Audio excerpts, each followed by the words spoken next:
ईटानगर 16 जुलाई।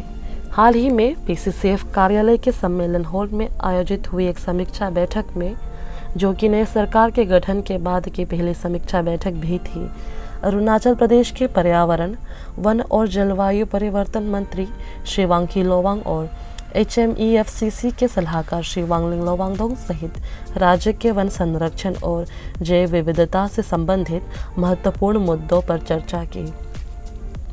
बैठक में राज्य के वनों से जुड़ी मुख्य समस्याओं पर ध्यान दिया गया, जिसमें पक्षियों, जानवरों और जंगली पौधों की नई प्रजातियों की खोज का उल्लेख था। पर्यावरण मंत्री ने अरुणाचल प्रदेश को जैव विविधता के हॉटस्पॉट के रूप में उजागर किया, जिससे क्षेत्र की समृद्ध और अनूठी परिस्थिति धरोहर को बल मिला। मंत्री ने वनों को प्रमोट करने और संरक्षण करने के महत्व को जोर दिया और पर्यावरण की रक्षा के लिए साझे प्रयासों की अपील की। एक महत्वपूर्ण बिंदु यह था कि वन्य जीवन और पौधों की स्थायित्वता सुनिश्चित करने के लिए अनावश्यक शिकार से बचाव जरूरी है। इसके अलावा चंद्रपुर, महाराष्ट्र में स्थित प्रशासन विकास और प्रबंधन वन अकादमी में अध्ययनरत अरुणाचल प्रदेश के 49 छात्रों के साथ एक वीडियो सम्मेलन भी हुआ, जिनमें से 45 पुरुष और 4 महिलाएं हैं, और उनकी पढ़ाई और कोर्सों के बारे में बातचीत की और अपने विचार साझा किए। बैठक का मुख्य उद्देश्य राज्य के वन क्षेत्रों से संबंधित जटिलताओं और मुद्दों के समाधान पर जोर देना और राज्य के वन विभाग को बेहतरीन करना था। बैठक जोरदार तरीके से संपन्न हुई और संरक्षण उपायों में वृद्धि के लिए कार्रवाई और जिम्मेदार पर्यावरण प्रबंधन किया गया।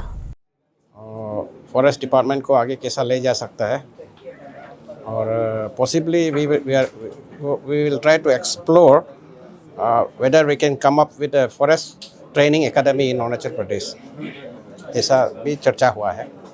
ये पाके वाइल्ड लाइफ रिजर्व में कुछ पोस्ट है फॉरेस्ट गार्ड लोगों का, काफ़ी दिन से डेमोन्स्ट्रेट कर रहा था वो लोगों का राइट्स और सैलरीज रेगुलराइजेशन, ऐसा कुछ बात लेकर के।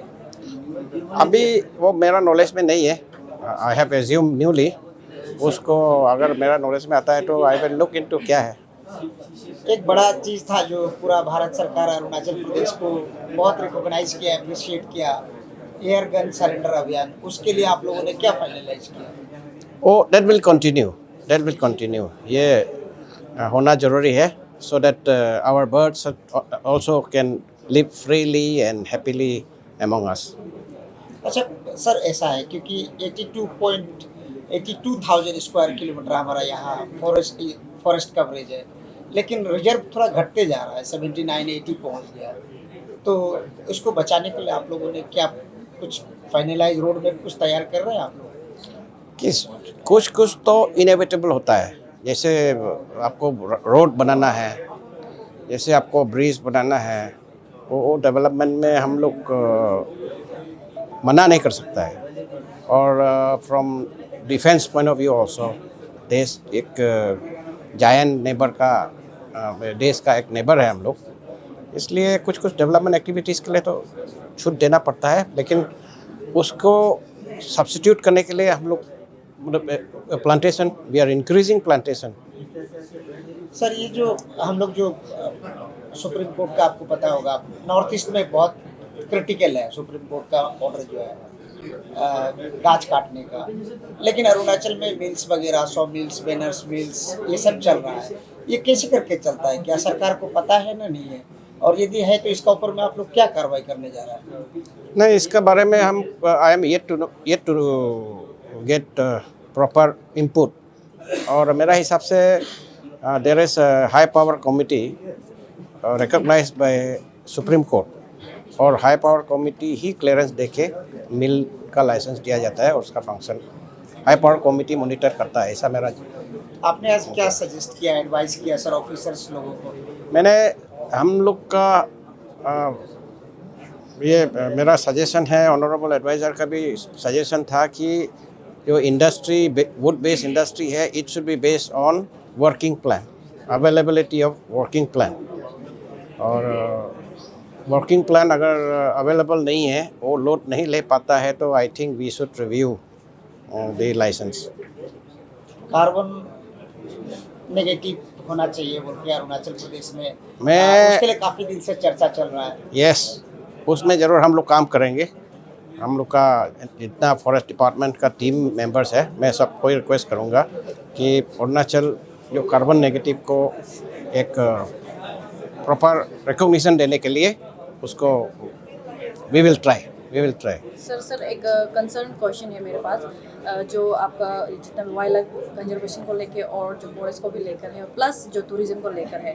ऐसे नो कि अभी नामदफा सबसे ज़्यादा wild life and forest conservation में पूरे स्टेट में आता है, एंड देन उसके जस्ट नेक्स्ट में ही विजयनगर आता है, जो कि अभी इनकमिंग डेज में टूरिज्म पोटेंशियल में बहुत आगे आ रहा है। तो जब भी वहाँ कुछ कार रैलीज या जो बाइक रैलीज या कुछ भी टूरिज्म एक्टिविटीज़ होता है, वहाँ से कंप्लेन आया जाता है कि नहीं करना चाहिए क्योंकि वाइल्ड लाइफ को प्रॉब्लम होता है, क्योंकि बिटवीन डेट रोड आता है नामदफा का। तो इस चीज़ को कंसर्न में रख के आपके डिपार्टमेंट कुछ ऐसा चीज़ कर सकते हैं जिससे टूरिज्म भी जा सके आगे, और जो आप लोग वाइल्ड लाइफ कंजर्वेशन भी बनाई जा सके sir.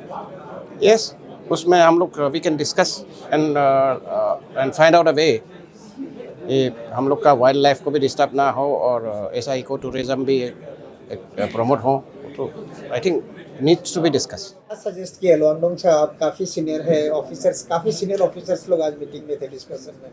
We had a very wonderful interaction today here at the PCCF office. Honorable Minister was there, as you've all seen, and also all the senior officers, including both the PCCFs, the DCF and the DFOs.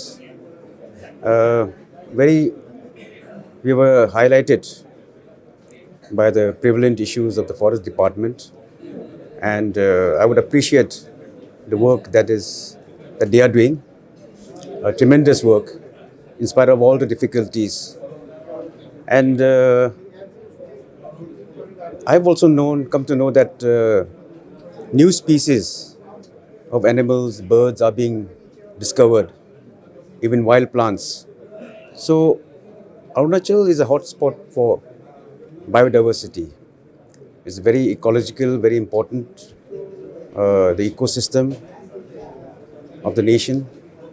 And I think that we need to promote, preserve and protect our forests. The very essence of tribal life is our forests. I feel that all individuals concerned in the state should have a love for the forests and the wild animals. Unnecessary hunting should not be there.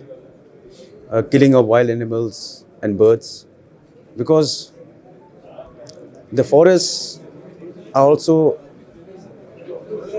being an oxygen producing potentiality. Also, we get to earn more revenue by way of ecotourism and all the national parks that we have established here. These are an essence which we can promote more tourists to come into the state, and also improve upon the quality of life of our people. And I think we had a very important session almost from the morning. We have got to learn a lot from the officers and the work that they are doing. And I'm sure my suggestion to the Forest Department officials will be carry on the work that you are doing. Do it with more sincerity and honesty, and work for the people, and to improve the Forest Department and promote from forest activities, proper activities, as far as possible.